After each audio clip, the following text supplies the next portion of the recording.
Hey, are you ready for the next episode? You look like the adventuring type. Come here. Name's Gundren Rockseeker, and I might have a quest for you. I need some supplies taken to Phandelver. It's a little frontier town. Nothing like here in Neverwinter. And if we play our cards right, we could be richer than most of the nobles here. Hello and welcome to Hooded Kobold. This is my series, Should You Run It, where we explore role-playing adventure modules to see if they are worth running. And this time, we are exploring or Lost Mines of Phandelver. Earlier was our simple opening to the adventure Lost Mines of Phandelver, arguably one of the best 5th edition modules, and I definitely recommend running it. What? I hope you stay for the goofs and gaffs and the overview. Lost Mines of Phandelver is an adventure for 4 to 5 players, starting at level 1 and ending at level 5. With the heroes helping to find the lost mine, Wave Echo Cave, and defeat the enemy wizard trying to use its secrets for evil. After accepting the deal, Gundren tells the heroes he'll pay for their night at the inn. He also lets them know that he's heading ahead of the party to get a few things out of the way before the supplies reach Phandelver. The party just needs to take the wagon to Barthen's Provisions once they get to Phandelver. And don't worry, he says, I have my bodyguard Sildar with me. What could go wrong? From here, the adventure is broken into 4 distinct parts: Goblin Arrows, Phandelver, the Spider's Web, and finally, Wave Echo Cave. In our first part, the heroes pack up the wagon and head out, going south on the high road. Things are very peaceful and easy until they turn off heading down a dirt path towards Phandelver.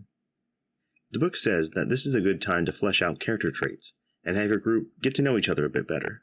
Joking aside, I think it can be a good idea, but be ready to move forward if it doesn't seem to be working. The group runs into 2 dead horses blocking the path. After investigating, they deduce that the horses were killed by crudely crafted arrows. The group is attacked by goblins, and as the goblins are defeated, they flee into a nearby cave. This is Cragmaw Hideout. There was a nice low-level situation where talking to the monstrous NPCs can actually work in your favor. I mean, later he alters the deal, but what are you going to do? If the players head to the left when they enter the cave, they will run into Ymik, who is holding Sildar hostage.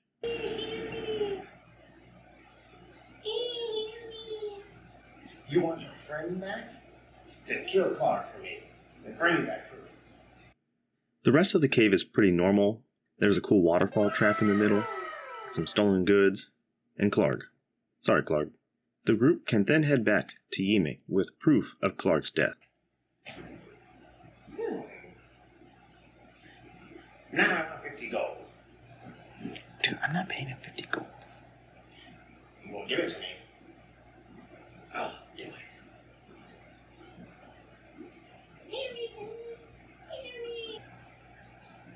He won't do it. It's like a main character. He's got plot. Oh. After dealing with Ymik, either paying the 50 gold or yeeting Ymik, the heroes head to Phandelver. Sildar has plenty to tell the heroes and gives any information he knows freely. His reason to come to Phandelver is to look for a lost faction member, Yurno Albrecht. Yurno is a human wizard who is part of the Lord's Alliance and was sent to Phandelver months ago to help create a defensive force to protect the town from goblin and orc raids. A key piece of information Sildar does have is that while in captivity, he overheard Gundren was going to be moved to Cragmaw Castle, and the one behind these nefarious plots is known as the Black Spider. In part 2, the party finally makes it to Phandelver. When they get there are probably a couple things they will want to do.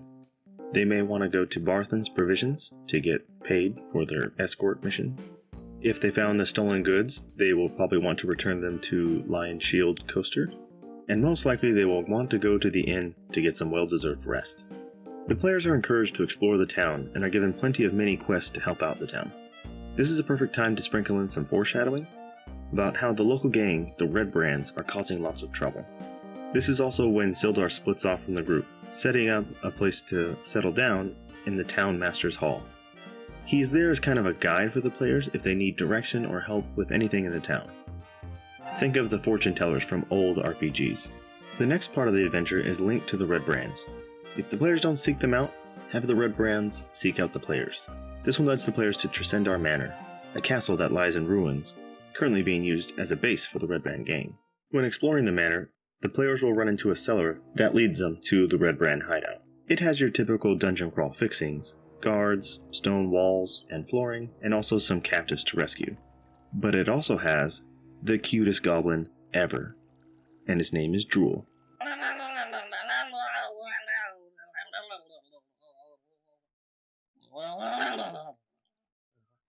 He's a goblin slave who was beaten and made to do humiliating things to amuse the Red Brands. He's basically Dobby. If freed, he gladly joins the party. He's not very useful when it comes to combat, but he knows a lot. He knows all the secrets of the dungeon. He knows where the leader, known as Glass Staff, because he wields a staff that looks like glass, is, and he even knows where Cragmaw Castle is. There's also a Nothic, creepy one-eyed monster that guards the dungeon. And then there's the big reveal. The boss of the Red Brands, the infamous Glass Staff, is Yerno Ulbrich. You were the chosen one, Yerno. You were supposed to protect Phandelver from orc raids, not join them. Glassstaff will immediately try to fight the heroes, but he's no dummy and starts to flee if losing. And if he really gets hurt, he even surrenders. If captured, he tells the players that the Black Spider is a drow, and that the spider is in search of the legendary Forge of Spells hidden within Wave Echo Cave.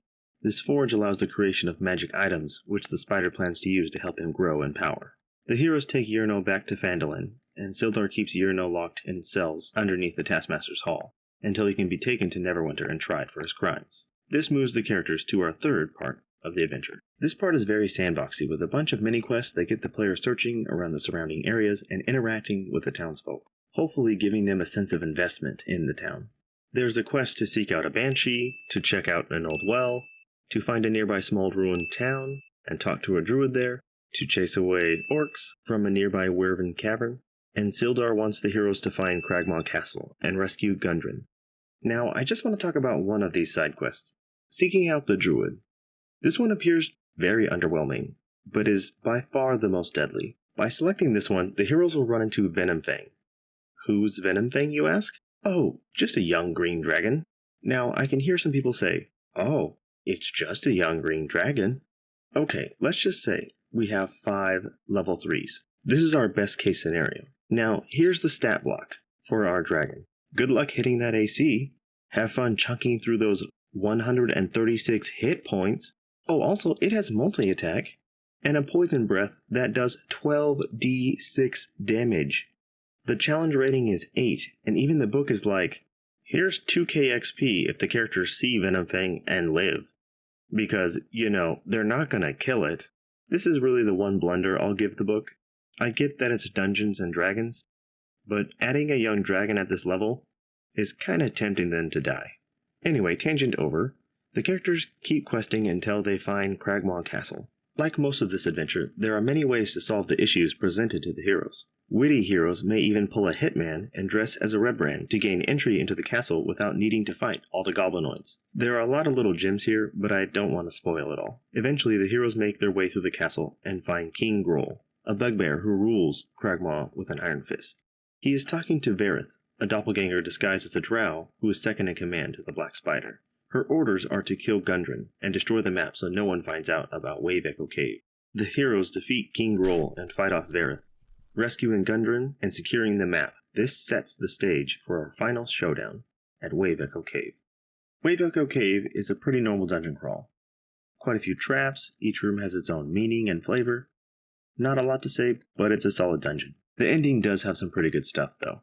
First, the doppelganger, if still alive, pretends to be Nundro Rockseeker, brother to Gundren, while the spider holds him hostage, threatening to kill him. This is when the spider goes straight anime villain and delivers dialogue about his plans and even pretends to surrender before attacking the characters. My name is Neznar, but you may know me as the Black Spider. Psych! After kicking Neznar's butt and collecting all the magic items here, the day is saved. This is a top-notch adventure. It's not perfect, I see you, Venomfang, but it's damn near close. You want to explore? Part 3. You want a dungeon crawl? Parts 2 and 4. You want to roleplay? It's kinda everywhere. The story is really good, and you don't feel like you're being dragged along because the storybook man behind the DM screen is making you. Also, I'd say this one gets extra points because it's a starter pack adventure. I think it's a perfect adventure for people who are new and getting into D&D and the uber veterans. Well, that's going to be it for this one, guys. Please don't forget to like